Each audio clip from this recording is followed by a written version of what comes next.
Hi there, this is Jamin Jamie from Jamin Leather. Going to give you a brief introduction to how to put on a snap. Usually when you get a garment, sometimes they'll give you a little baggie like this that may be in the pocket. It'll have all the parts, replacement snap parts that you would need for the garment in case you do ruin a snap. Now obviously it takes a special tool, generally speaking, a special tool such as this that you would use to put the snap on, but because not everybody would have this tool, you probably want to have to figure out how to do it yourself. And it isn't that terribly hard, but there is a way to do it without having the special tool. Obviously, there's also a foot press that's available, and usually a shoemaker will probably have that service available, as well as maybe a dry cleaner or whatever, so if you need to go there. Let me show you how we do this. Now, obviously, when you need to put the snap on, there's two ends. Let me show you the snap pieces here. Obviously, you've got this here is your female end of the snap.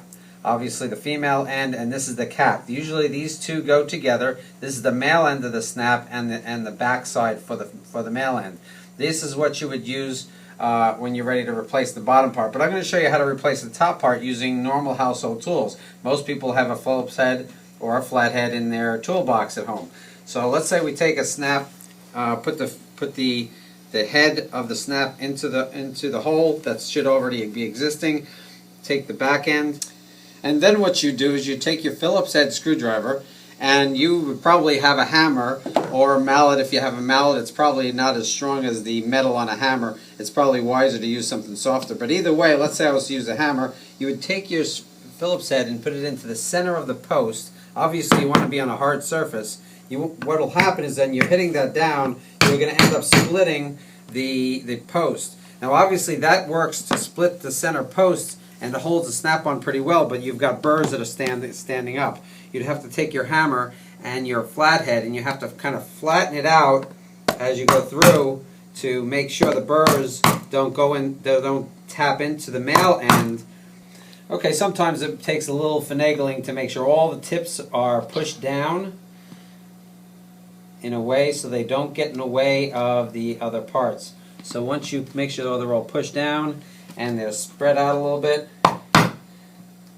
depending on the length of the post, depends on the difficulty of getting it on here, but it is what it needs to do to get to work properly. Now obviously if you screw up, you can remove the snap if you need to.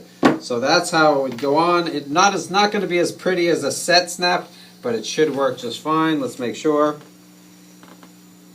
And it does. So you got yourself a replaced snap. That's how you do it. Basically you would do the same on the male end, but just make sure there's no burrs sticking up so you can get yourself cut, and also make sure there's no burrs on the inside of this that would end up getting in the way of the male end. But just so you know, a lot of the dry cleaners or your shoe repair places would have the tools to do that properly. The tools would include, obviously, I mentioned this earlier, and sometimes they have a setter, which is by hand. So there's several different ways. Well, I hope you learned something about replacing a snap if you needed to. This is Jamin Jamie from Jamin Leather. We appreciate you checking us out and shopping Jamin Leather.